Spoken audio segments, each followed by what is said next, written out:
So golf for me is fun, but it's kind of when I have a bad practice, it's kind of like meditation. I come and you wanna do something to get your thoughts about what you did on practice, or if you had a bad game or something, you just wanna think about something else, and then it's the perfect thing to do. You just go outside, you play golf, you spend time with your friends, and just think about something else.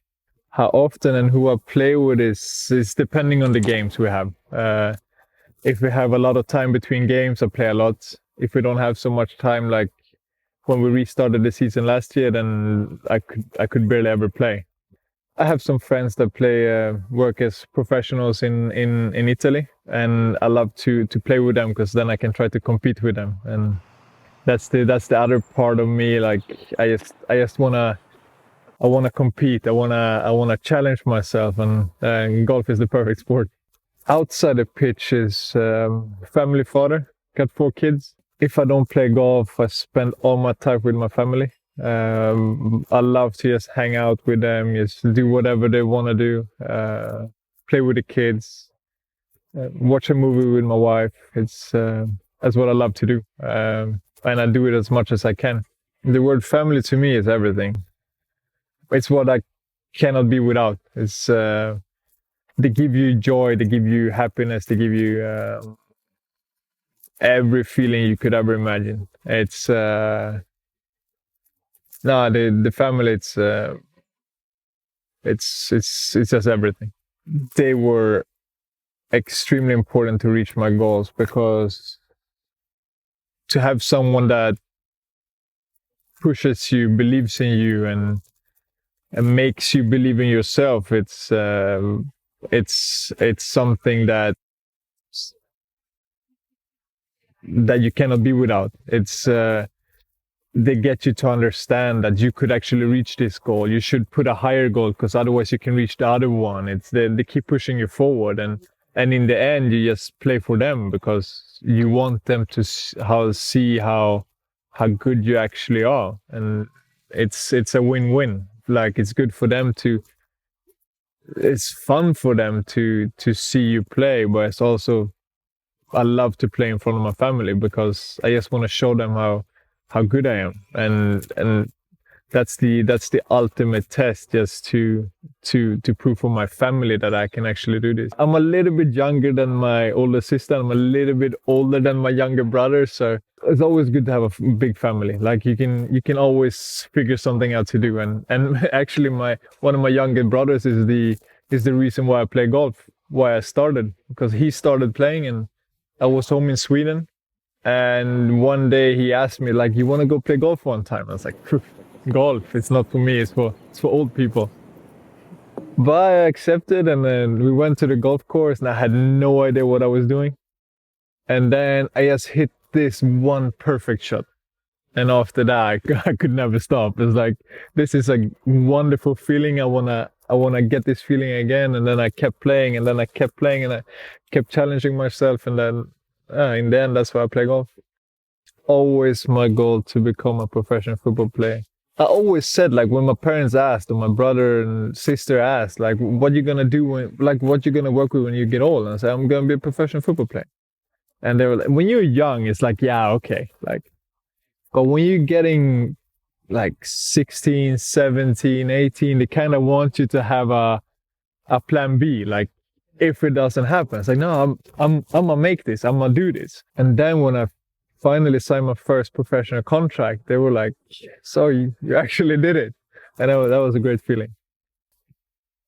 Like, I actually got to a point where I could play football for a living. Actually, I did a like a trial week with a professional team in Sweden. And the last day I had my dad there, and the trainer asked us to come in to his office, whatever. And we didn't know what was going to happen, and they didn't tell us they were going to talk to us at all. And then I was sitting there, and he started talking about all million different stuff. And then in the end, he said, "Yeah, and by the way, we wanna sign you.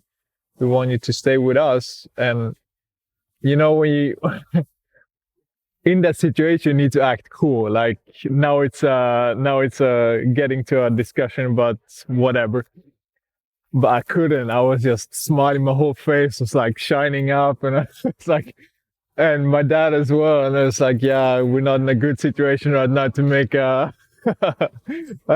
talk about what's gonna come. But yeah, it was a cool feeling. It was something special. My first goal for the national team was really, really special because we always talk about, like, or it's always in newspapers about the national team this and national team that. And remember when I was selected the first time, and I was in a hurry. I had to go do something with the kids, and one of the reporters called me, like, for the newspaper. And actually, this is a completely different story. But my most special goal was for the national team. And the reporter called me, and he said, "You've been selected for the national team." And I was like, "Yeah, I don't have time for this right now. Yeah, whatever. Like, I'll talk to you later." And he's like, "No, I'm serious." And I said, "Yeah, whatever." I said, "Call me later," and I hang up because I had to do something with the family. And then a couple of minutes later, I get a phone call from a, like, private number. I was like, "What is this?" And it's the players manager from the national team. It's like, "Listen, you're selected. We couldn't reach you." I was like, "You serious?" He was like, "Yeah." I was like, "Oh, so really cool." And then it was in the newspapers. And then when I'm sitting in the car to the first time, I'm telling you, 15, 20 times I just wanted to turn the car back and just go home. I was like, I was really nervous, like, because it was the first time with the national team. I was like, I'm gonna play with all these players that I know, like Zlatan, like these other guys, and they're like idols for me. And I was so nervous. I just wanted to turn the car back and go home again. Zlatan is the boss. Is nothing else you have to say. He's the number one. For me, he's number one. It's like it's nothing else. I've seen it up close, and he's special. He's really special. Yeah. So that was like being in the tsunami with my family, my brothers. It was tough. Yeah. Now it's what you see and what you feel is you don't want anyone to be in that situation, and especially not your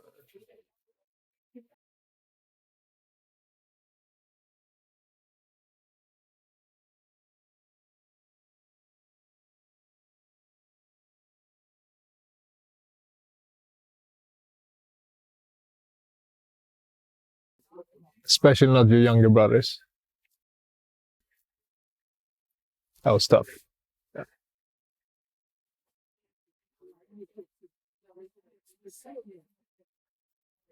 Next question. So what happened was I was in practice. Just in the end, I collided with the goalkeeper.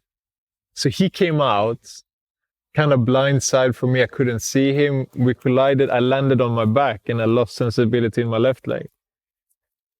That was they call it spinal shock, I think. It's like a concussion of your spine that you lose the sensibility. You never know what's going to happen, and you don't know how long time it's going to take until it comes back.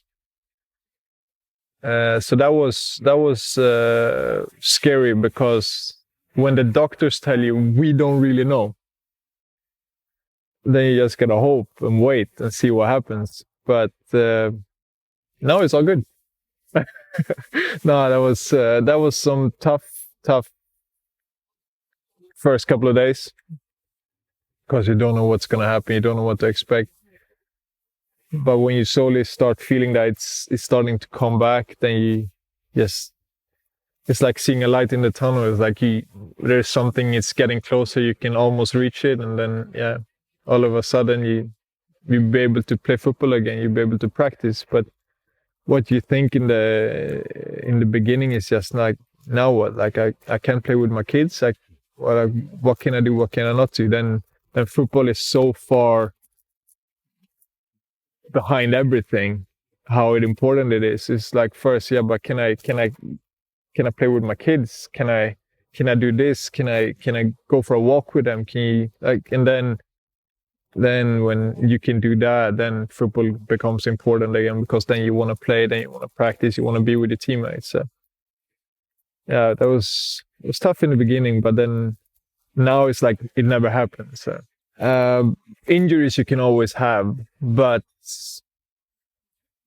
what happened in Thailand, that changes a lot, because you know how quick it can be, and then so that it changes you as a person.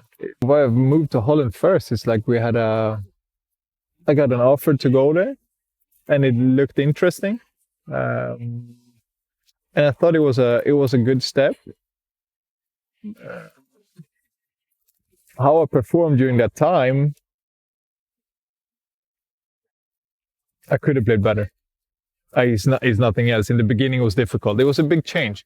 It was a big change in mentality. It was a big change in how you look at football from how we did in Sweden. And in the end, it was much better. It was a big change. Also, moving from Holland to Switzerland, it was also a big change, because Switzerland is a little bit more like Sweden, and Holland is more a different type of football. But now, when I've been in Switzerland for so long, I love Switzerland. It's perfect. It's a bit like Sweden, but in Lugano the weather is much better. So that's why I've been staying here for so long. But the problem with a different language is what your teammates teach you is not always what you can use in an interview.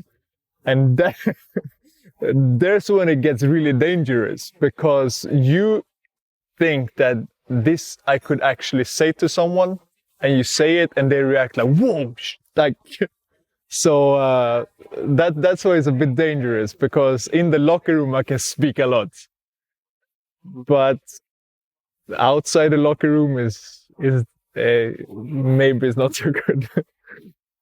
That's my Italian level. Yeah.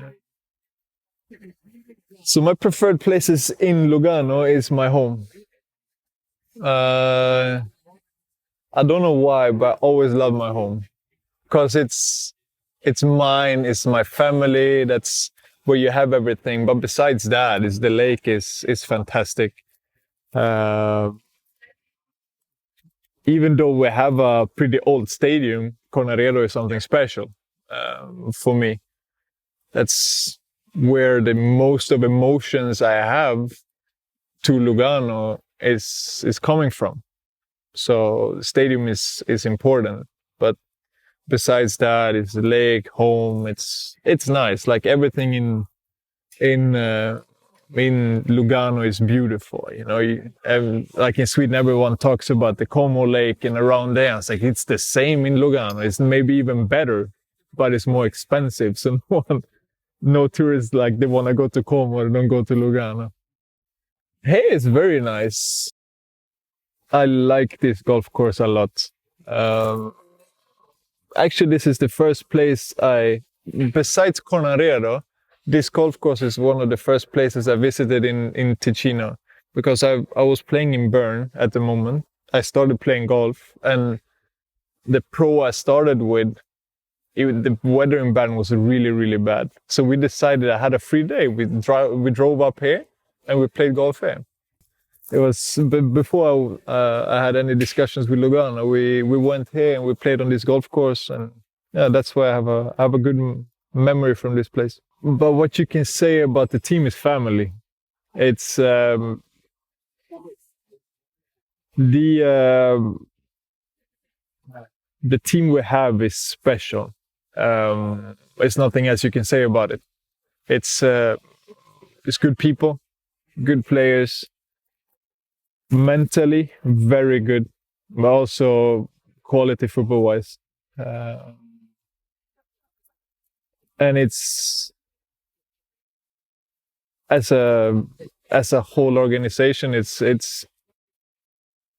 special because we're not the biggest team, but we have something and we're building on it, and it's nice to see, because when I came here and what I see today is not the same. We're taking a lot of steps forward.